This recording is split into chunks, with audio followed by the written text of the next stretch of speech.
नमस्कार जी, TPS maths videos YouTube channel पर आपका स्वागत है। मैं गिरिराज मीना आपके साथ गणित लेके, ठीक है। तो भाई एक बार ध्यान से देखिए कि आज की इस वीडियो में हम क्या करेंगे। वैदिक गणित में जो इससे पहले वाले वीडियो है उसमें मैंने निखिलम विधि से जो भाग है वो अपलोड किए हैं, ठीक है। और इस वीडियो में हम बात करते हैं किसकी, सूत्र परावर्ती विधि की सहायता से भाग की बात करेंगे, ठीक है। जो सूत्र परावर्ती विधि है उसकी सहायता से हम भाग की बात करते हैं। आपका जो निखिलम विधि का वो थोड़ा सा भी कन्फ्यूज़न है वो यहाँ भी दूर हो जाएगा, ठीक है, क्योंकि दोनों में अधिकांशतः जो काम है आपका वो एक जैसा ही है और ज़्यादा कुछ उसमें फ़र्क नहीं है। तो देखिए कि सबसे पहले जैसे हमने निखिलम विधि में यहाँ पे 3 खंड बनाए थे वो 3 खंड आपको इसमें भी बनाने हैं, ठीक है। तो मैंने लिखा 1, 2 और 3 खंड हो गए, ठीक है। और इसमें अब आपको क्या करना है कि आपको संकेत लिखना है एक बार, संकेत। और संकेत में सबसे पहले आप लिखोगे जैसे उसमें क्या था वो काम एज इट इज, इसका और उसका जो काम है सेम है वो काम कर रहे हैं। पहले सबसे पहले आप लिखोगे भाजक, और क्वेश्चन में देखिए भाजक क्या है आपका 97 97 है, तो आप लिख दीजिए यहाँ पर 97, ठीक है। और भाजक के साथ ही आपको यहाँ पे लेना है आधार, तो आधार 97 है, तो 97 के लिए आधार क्या आएगा 100, ठीक है, क्योंकि 97 ज़्यादा नज़दीक किसके है 100 के है, तो भाई 97 के लिए जो आधार है वो 100 आ गया, ठीक है। अब आपको लेना है यहाँ से पूरक अंक, पूरक अंक। और मैंने आपको एक फॉर्मूला बताया था पूरक अंक के लिए, क्या, संख्या माइनस आधार, ठीक है। तो संख्या माइनस आधार से आपको ये पूरक अंक ज्ञात करना है। तो भाई संख्या क्या आपकी 97 और इसमें से 100 घटाओगे तो क्या आएगा यहाँ से, देखो बचेगा तो 3, हाँ, और 0 भी लिख देते हैं पहले, क्यों, क्योंकि मैंने आपको निखिलम विधि में ये कहा था कि पूरक अंक में उतने ही अंक होंगे जितने आपके आधार में क्या है 0 है, ठीक है। दूसरी बात ये, आप 97 में से 100 घटा रहे हो अर्थात छोटी संख्या में से बड़ी संख्या घटा रहे हो, तो यहाँ पे चिन्ह आएगा किसका, माइनस का, ठीक है। तो भाई यहाँ से चिन्ह हो गया माइनस का। अब ये काम हो गया आपका निखिलम विधि तक का, ठीक है। निखिलम विधि तक का काम आपका कंप्लीट है। अब इस परावर्ती विधि में ऐसा क्या है कि इसको थोड़ा अलग से बनाया गया, तो भाई इसको अलग इसलिए किया गया है कि यहाँ पर पूरक अंक के साथ ही एक अंक और लिया जाता है परिवर्तित अंक, परिवर्तित अंक यहाँ पर लिया जाता है। तो परिवर्तित अंक में क्या करते हैं, परिवर्तित अंक में ये करते हैं कि जो आपके यहाँ पे पूरक अंक दिया है उसका जो चिन्ह है वो चिन्ह आपको यहाँ पर परिवर्तित कर देना है, और ज़्यादा कुछ नहीं करना है। पूरक अंक में जो भी यहाँ पर चिन्ह आ रहा है वो आपको यहाँ पे परिवर्तित कर देना है, ठीक है। और वो चिन्ह इस परिवर्तित अंक के प्रत्येक अंक के साथ आएगा। जैसे यहाँ पे 0 और 3 है, तो मान लो कि ये प्लस का आ जाता 3, ये 0 3 प्लस का होता, तो परिवर्तित में किसका हो जाता, माइनस का हो जाता। तो वो माइनस इस 3 और 0 दोनों के साथ में आता। वो कैसे, आगे जो क्वेश्चन करेंगे उसके आधार पे आपको समझ में आ जाएगा। तो भाई यहाँ पर देखिए, तो सबसे पहले हम क्या लिख रहे थे, सबसे ऊपर लिख रहे थे भाजक, उसके नीचे लिख रहे थे पूरक अंक, और अब सबसे नीचे एक और आ जाएगा इसमें परिवर्तित अंक, ठीक है। इसमें परिवर्तित अंक और आ जाएगा आपका, ठीक है। तो देखिए परिवर्तित अंक और आएगा। तो जो भाजक है उसको लिखते हैं एक बार। भाजक क्या था अपना 97 था, तो मैंने भाजक लिखा। पूरक अंक हमने क्या निकाला है माइनस का 0 3, तो देखिए 0 3 और जो ये माइनस है इसको हम इनके ऊपर बार के रूप में लिखेंगे, ठीक है। हमने इसको परिवर्तित भी किया है, तो परिवर्तित अंक कितना है अपने पास प्लस का। तो अब अपने काम आएगा ये परिवर्तित अंक काम में आना। इसमें परावर्ती विधि में परिवर्तित अंक के आधार पर हम सॉल्व करेंगे। अब देखिए आधार में कितने शून्य आपके पास 2 शून्य हैं। आधार में जितने शून्य होते हैं उतने ही आप भाज्य में से इकाई के अंक की ओर से अंक बाहर निकाल देते हो। तो भाई आधार में अपने पास 2 शून्य हैं, तो हमने 2 अंक तृतीय खंड में निकाल दिए, और जो शेष अंक उनको एच जैसे कैसे ही मध्य खंड में रखना है, द्वितीय खंड में रखना है, लाइन खींच दिए। अब सबसे पहले क्या बताया था मैंने कि जो पहले वाला अंक है इधर वाला, ठीक है। इधर जो फर्स्ट अंक है उसको आपको एज इट इज जैसे कैसे नीचे रखना है, ठीक है, जोड़ के रखना है। तो इसके नीचे कुछ नहीं, तो इसको जोड़ेंगे कि इसमें एज इट इज जैसे कैसे आ जाएगा।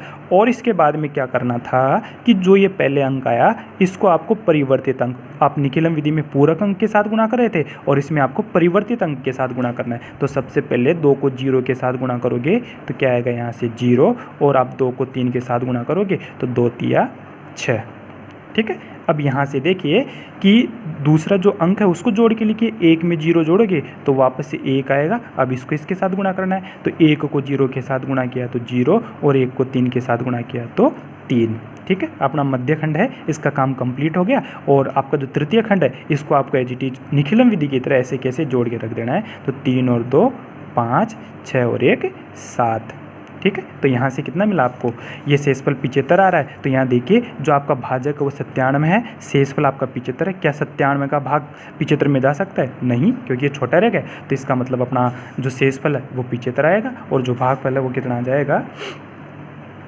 जो भागफल है वो तो 21 आया, और शेषफल कितना आ रहा है आपका 75 आ रहा है, ठीक है। तो अपनी जो ये प्रोसेस है इसमें हम सबसे नीचे लिख देंगे कि अतः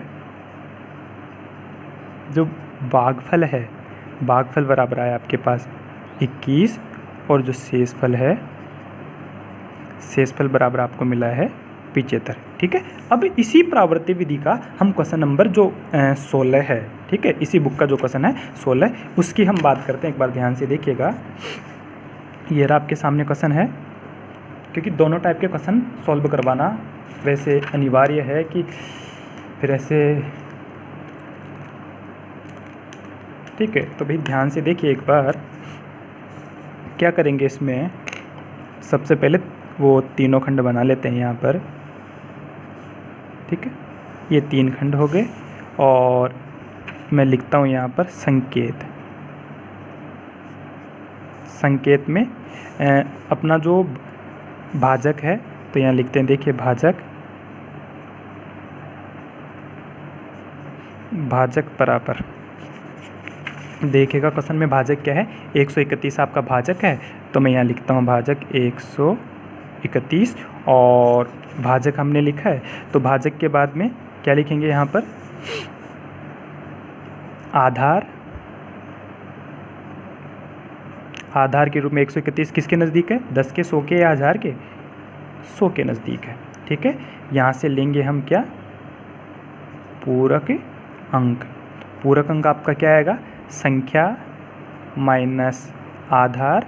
तो यहाँ से देखो आपके पास बच रहा है 31, 131 में से 100 घटेगा तो 31 किसका आ रहा है भाई, प्लस का आ रहा है। और इसको हम करेंगे परिवर्तित,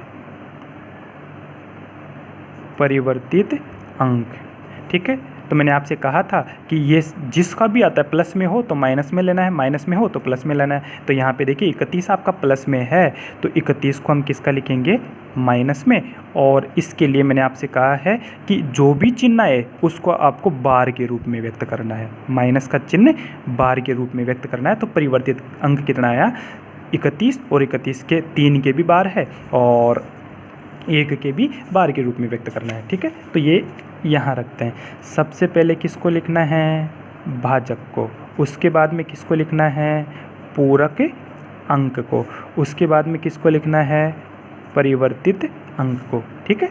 तो सबसे पहले देखिए आधार में कितने शून्य हैं अपने पास, 2 शून्य हैं। और मैंने आपसे कहा है कि आधार में जितने शून्य हो उतने ही अंक आपको आपके भाज्य में से इकाई के अंक की ओर से बाहर निकालने हैं। तो मैं यहाँ से 2 अंक बाहर निकाल देता हूँ, अर्थात तृतीय खंड में रख देता हूँ। इसके बाद में जो शेष बचे उनको आपको एजीटी जैसे कि ऐसे इसमें रख लेना है, ठीक है। और यहाँ से रखिए भाज्य कितना है आपका, भाजक कितना है, 131 है। पूरक अंक आपने कितना लिया था, प्लस का 31 है आपके पूरक अंक, और परिवर्तित अंक है आपके पास माइनस का, ठीक है। हम नीचे भी नहीं देखे तो हम पता कर सकते हैं कि पूरक अंक यदि प्लस का है तो आपका परिवर्तित अंक किसका होगा, माइनस का होगा, ठीक है। लाइन खींचिए और सबसे पहले वाला जो अंक है उसको एजीटी जैसे कैसे नीचे उतार दीजिए, नीचे रखना है। तो मैं इसको यहाँ रखता हूँ 1, ठीक है। ये यहाँ पर 1 आया और 1 को अब इसके साथ गुणा करना है। तो भाई 1 को मैं 3 के साथ गुणा करूँगा तो 1 को 3 एकम 3, और 3 के साथ किसका चिन्ह है, माइनस का है।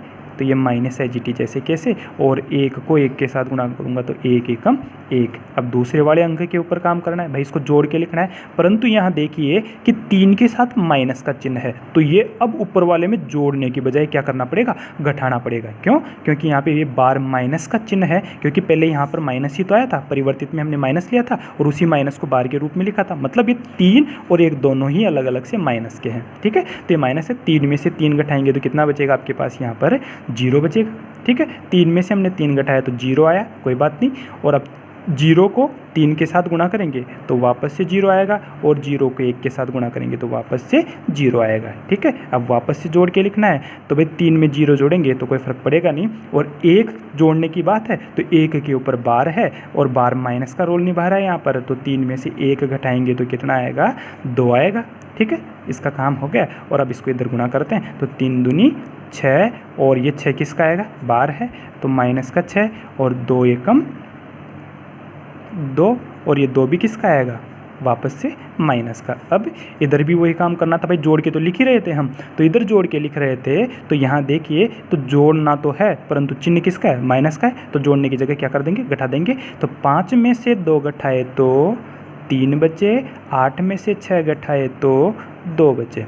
ठीक है, तो आपका जो क्वेश्चन नंबर 16 है ये भी कंप्लीट हो गया कि यहाँ से जो आपके पास भागफल आ रहा है, ठीक है, हम लिख देंगे कि अतः भागफल बराबर 102, और जो शेषफल है ये शेषफल कितना हो जाएगा आपके पास, 23 हो जाएगा।